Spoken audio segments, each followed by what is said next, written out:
एक अकेला ऐसा सिनेमा है, पिक्चर है, इंडस्ट्री है जहाँ पे किसी की पिक्चर फ्लॉप ही नहीं है। सबकी पिक्चर सुपर हिट है, सारे सुपरस्टार हैं, कोई ऐसा फलाना स्टार है, कोई वैसा फलाना स्टार है। एक्चुअल में कलेक्शन पता लगाने जाओ तो पता चलेगा कौन कितना बड़ा स्टार है। तो कोई बड़ी बात बोलता है कि इसकी पिक्चर इतने में गई, उसकी पिक्चर इतने में गई, पीछे की गणित कुछ और ही होती है। यहाँ झूठ का पुलिंदा 90% होता है भोजपुरी इंडस्ट्री के अंदर। कुछ ही एक्टर्स हैं जिनकी वर्क एथिक आपको दिखाई देती है। इसलिए अगर आप बोलोगे फलाने के साथ काम करने के लिए, मैं बोलता मेरे को नहीं करना है भाई, मेरा इसी के साथ जमता, मैं इसी के साथ करेगा। मैंने शेर कमिट किया है कि मेरी पिक्चर में शेर है तो फिर वो शेर ही दिखेगा, बकरी नहीं दिखना चाहिए। तुम उसकी तरफ बन जाओ तो तुम्हारे साथ भी कर लेंगे। अब तुम आओगे, तुमको ना कहानी का सेंस है, ना तुमको सिर्फ म्यूजिक का सेंस है, तुमको सिर्फ नाचना आता है और तुमको सिर्फ म्यूजिक का सेंस है। हमारी इंडस्ट्री में सब होता है, बॉडी शेमिंग भी होता है हीरोइनों का। मैं तो हमेशा से मुंह पे बोलता हूँ, राजकुमार पांडे स्टाइल सिनेमा बनाता है हर आदमी। बहुत सारे लेवल पे मेरे को लगता है काम करने की ज़रूरत है भोजपुरी के अंदर। This is my thinking. मेरे को गाली भी पड़ सकती है उसके लिए और मुझे फ़र्क नहीं पड़ता बेसिकली।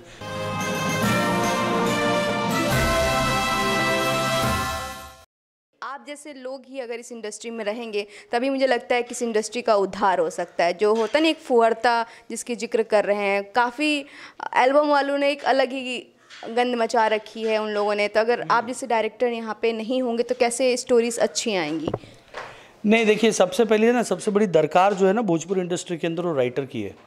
राइटर्स बड़े कम हैं और वो भी बहुत ही लिमिटेशन में। अगर आप किसी को एक पिक्चर लिखने का 50,000 रुपया दोगे तो वो छाप के देगा पिक्चर आपको। आप उसको कभी ज़िंदगी के अंदर आप ये नहीं बोल सकते दैट कि यार तू एक काम कर, मेरे से 5 लाख रुपया ले ले, लेकिन तू पिक्चर अच्छे से लिख। तो वो सबसे बड़ी जो, जहाँ पे पैसा खर्चा करना है वहाँ पे पैसा खर्चा नहीं होता है।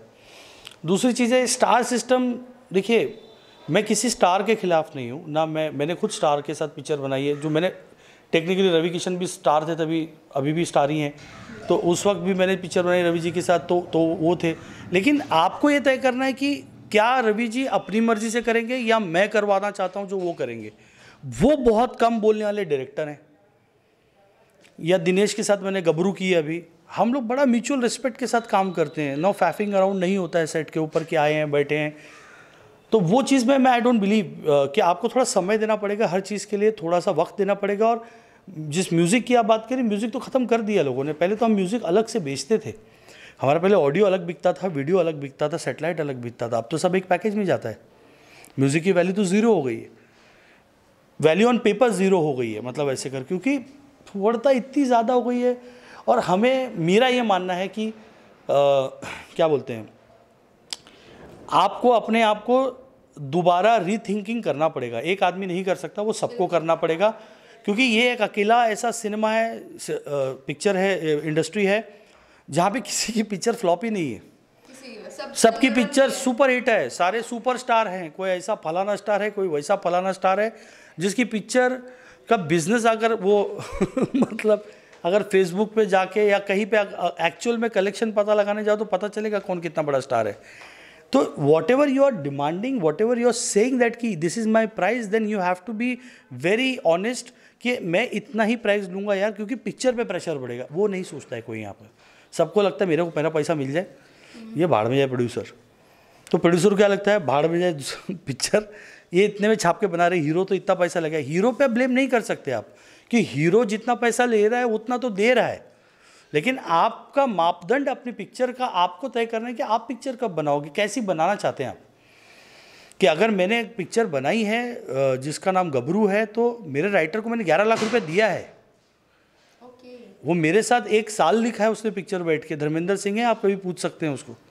मंथली पेमेंट जाती थी उसको। फिर हमने प्लानिंग की है बैठ के उसके अंदर।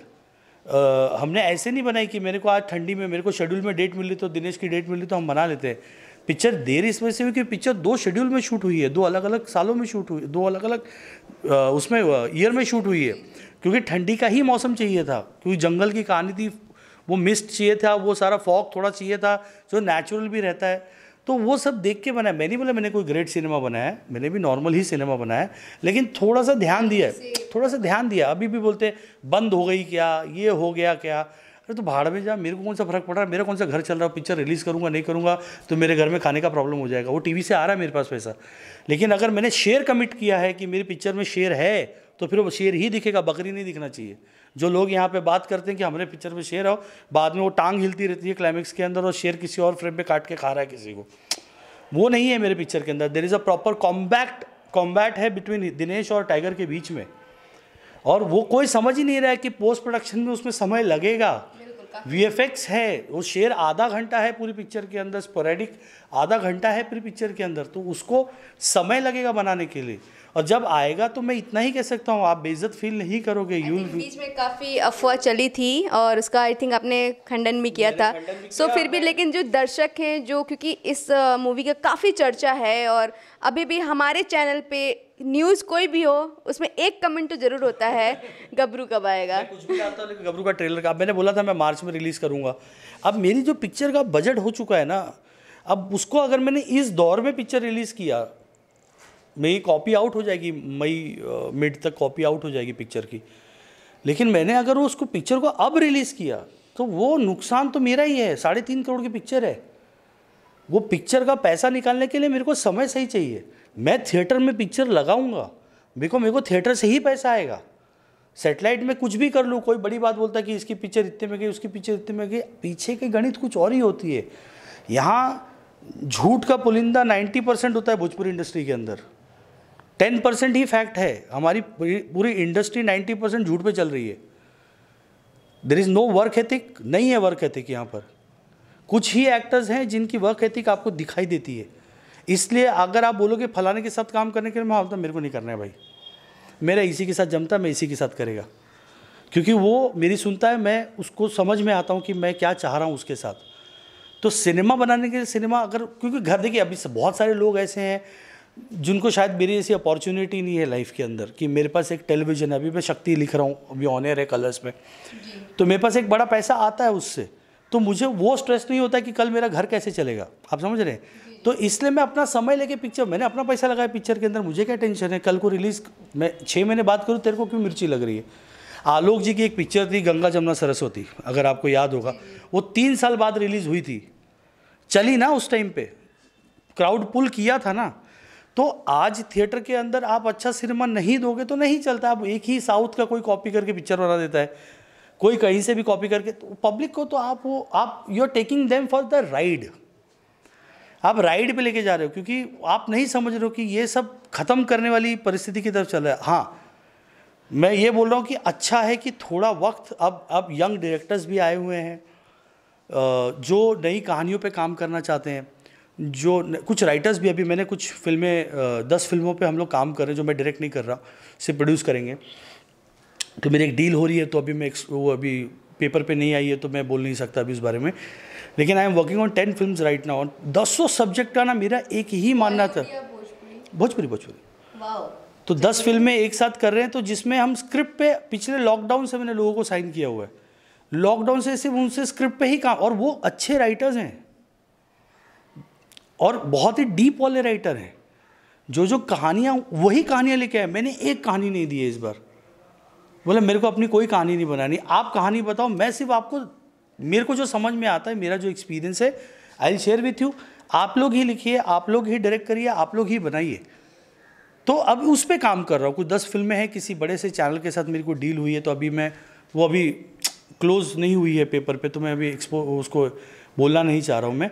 लेकिन यस, मैं अपने लेवल पे जो मैं अपनी मर्ज़ी का आदमी हूँ, मेरे को ना तो कोई स्टार चला सकता है, ना मैं किसी स्टार के पीछे जा सकता हूँ।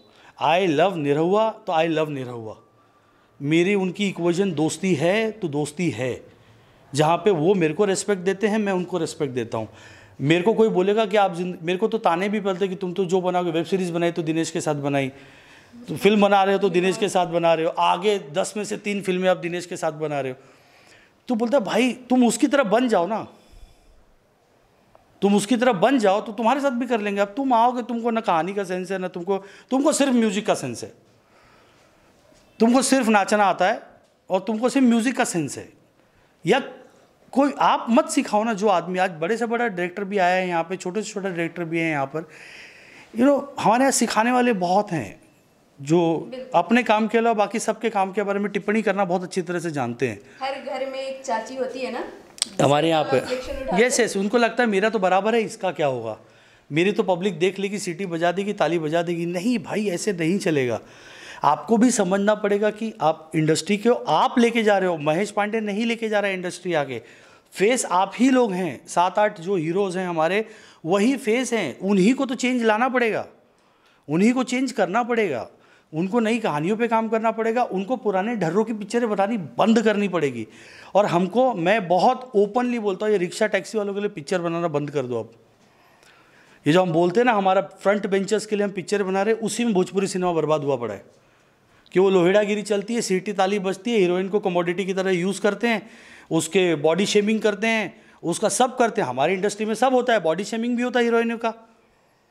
हमारे कपड़े, आप जो कपड़े हीरोइनें पहन के चलती है नॉर्मल लाइफ में, कौन सी लड़की चल के दिखा दो कहाँ पे, बनारस में, लखनऊ में कहाँ चलती है ऐसे कपड़े पहन के? लहंगा चोली वाला ट्रेंड भी अभी भी गांव में। लहंगा चोली नहीं, जिस तरह का मिडीज या मिनीज पहन के चलते हैं, क्या नॉर्मल सड़क पे कोई लड़की ऐसी चलती है? तो कॉस्ट्यूम डिजाइनरों को थप्पड़ मारना चाहिए कि क्या लेकर आते, या उन हीरोइनों की बुद्धि ही नहीं है कि हम कौन सा कैरेक्टर कर रहे हैं, हम क्या चीज़ें कर रहे हैं। थैंकफुली अभी चीज़ें बदल रही है, it will take some time. हाँ, लेकिन जब मैंने 2005 में शुरू किया था भोजपुरी फिल्म बनाना, तब एक असलम शेख हुआ करते थे, भगवान उनकी आत्मा को शांति दे। असलम भाई एक अलग सिनेमा बनाते थे, उनकी एक्शन फिल्में होती थी, ओके, उनका देशभक्ति वाली पिक्चरें होती थी, उनका बड़ा सोशल कॉज वाली फिल्में बनाते थे। राजकुमार पांडे थे तो राजकुमार पांडे अपनी लव स्टोरी फैमिली ड्रामा बनाते थे। मुन्ना भाई का फुल ऑन एक्शन चलता था, हीरो वर्सेस विलन चलता था, हम भी कुछ बीच में उठ पटांग बना ही लेते थे। तो अलग अलग जो चीज़ें बनती थी ना, अलग अलग जो चीज़ें बनती थी, तो वो कम से कम लोगों के पास अलग अलग ऑप्शन होता था। मनोज जी की अलग 4 पिक्चरें आ रही है साल, और देखिए आप जाके 2005 वाले सिनेमाज आप आज निकाल के देखिए कि अलग अलग सिनेमा, मनोज जी की अच्छी पिक्चर आ रही, रवि जी की अच्छी पिक्चर आ रही, दिनेश की अच्छी आ रही, पवन की अच्छी आ रही। उस वक्त सारी फिल्में अलग अलग कहानियों पर थी। आजकल क्या है, मैं तो हमेशा से मुंह पे बोलता हूँ, राजकुमार पांडे स्टाइल सिनेमा बनाता है हर आदमी। एक सीन एक गाना, एक सीन एक गाना, एक सीन एक गाना, यही चलता है। लेकिन कुछ लोग जैसे मंजुल ठाकुर हो गए, विशाल हो गया, और भी 2-4 डायरेक्टर्स हैं, सॉरी मैं नाम सबका नहीं लूँगा तो वो होगा, कुछ लोग हैं जो एक्चुअली थोड़ी अलग तरफ जाने की कोशिश कर रहे हैं, which is good and it will take some time. लेकिन पुरानी जो रूढ़ीवादी सोच होती है ना, पैट्रियाकल सोच जो चली आ रही है कि हम हैं तभी सब है, वो उससे कहीं नहीं जाएगी इंडस्ट्री। ये एक्चुअली एक, या तो ऐसे दशा आ जाएगी। अब देखिए ना, थिएटर के अंदर प्रॉब्लम होगी, अब सेटेलाइट पे आ गई सारी चीज़ें, सेटेलाइट डिजिटल पे आ गया सब कुछ। अब मेरे को एक बात बताओ, सेटेलाइट डिजिटल पे वो फिल्में कैसे चलेंगी जो बनती हैं? टीवी सीरियल को तो उसी गाइडलाइंस में बनाना पड़ता है ना। तो ये फिल्में भी तो वापस से री एडिट होती हैं जब इनको ए सेंसर मिलता है फॉर थिएटर के लिए, और फिर इन्हीं को जाना पड़ता है यूए लेने के लिए वापस से टीवी के लिए, बहुत सारी चीज़ें काटनी पड़ती है। तो ह्यूमर नहीं है। मैं सबसे क्लियर बात बोलता हूँ, राइटर का प्रॉब्लम है यहाँ पर। 3 से 4 ही अच्छे राइटर्स हैं, बाकी बेचारों को तो मैं I don't blame them, because सबको अपना अपना घर चलाना है, चीज़ें करनी है। कोई रजनीश अच्छा मेकर है, अच्छी पिक्चरें बनाते हैं वो। तो मुझे सिनेमा में सबका देखता हूँ, ऐसा नहीं कि नहीं देखता हूँ, लेकिन मुझे लगता है कि हमको ना एज ए स्टोरी टेलिंग ना बदलना पड़ेगा, नई कहानियाँ उठाने पड़ेगी। जैसे मराठी ने अपने आप को बदला, काफ़ी बदला। मतलब वो भी हमारी तरह फिल्में बनाते थे। अगर आप जाके 80s की 90s की अगर आप पिक्चरें देखें उनकी, तो हमारी जैसी फिल्में बनाते थे। सडनली एक नया लॉट आया, उन्होंने देउल बना दिया, उन्होंने मी शिवाजी राजे भोसले बोलते बना दिया, महेश मांजरेकर जी ने पिक्चर बनाई थी। तो कहीं ना कहीं मराठी बदला, पंजाबी बदला, हर कोई चीज़ बदल रहा है। तो ये चीज़ हमको कब समझ में आएगा? तब शायद ऐसा नहीं हो कि देर हो जाए, पब्लिक भी उकता जाएगी ना एक पॉइंट के बाद। पब्लिक भी बोलेगी यार ये क्या है, वही दिखा रहे। आज मेरे को बता दो ना, किसी एक पिक्चर का कलेक्शन किसी भी प्रोड्यूसर को दिखा दे, बेहतर क्या कलेक्शन हुआ थिएटर में लॉकडाउन से पहले, क्यों नहीं ओपन करता है? वो लिख देते सुपर हिट। अरे कहाँ सुपर हिट? पहले बजट तो बता। हिंदी पिक्चर एक का 100 करोड़ होता है तो पता तो चलता है 100 करोड़ हुआ है। हमारी फिल्म में हिट हो जाती, पोस्टर पहले छप जाता है 100 करोड़, अरे सुपर हिट का। तो वो वाली बात है। तो ये थोड़ा सा मैंने बोला ना, 90% झूठ का पुलिंदा है। लोग जब तक ये गांव से ज़मीन बेच के आएंगे पिक्चर बनाने के लिए, तब तक इस इंडस्ट्री का कोई भी निदान नहीं है, कोई भी इसका सल्यूशन नहीं है। और जो अच्छे मेकर्स हैं वो बेचारे लूट पिटा जाते हैं, वो तो चले जाते हैं। मैं 5 साल में एक बार आता हूँ, एक पैसा लगाता हूँ, फिर चला जाता हूँ, फिर 2-3 साल। अब मैंने थोड़ा सा बोला नहीं अब मेरी किसी चैनल के साथ डील हो रही है, तो जिसमें मौका है, वक्त है, तो बोला अब एक साथ 10 बनाएंगे, 10 फिल्मों पे काम करेंगे। तो लेट्स होप दैट कि everyone works for the betterment for the Bhojpuri cinema, not अपना इसका भोजपुरी सिनेमा का बेटरमेंट हुआ ना, तो सबका बेटरमेंट अपने आप हो जाएगा। No second layer of artist है, एक हीरो ही चल रहा है या एक हीरोइन है, हीरोइन का फिर भी पैसा बढ़ गया। कैरेक्टर आर्टिस्ट हैं आपके पास, विलन्स हैं आपके, इतने अच्छे एक्टर्स हैं, male female both, 50,000, 60,000, 70,000, 1 lakh, 1.25 lakh, 1.5 lakh. आपके पास दूसरा नवाज ही नहीं है, आपके पास इरफान भाई नहीं है, मतलब उस जोन में अगर आप देखने जाए तो है ही नहीं कोई यहाँ पर। तो वो हीरो सेंट्रिक है, तो हीरो को भी आप बुरा नहीं बोल सकते ना। हीरो को पैसा दे रहे, उतना पैसा जो आ भी रहा है लौट के, वो भी हीरो की वजह से ही आ रहा है।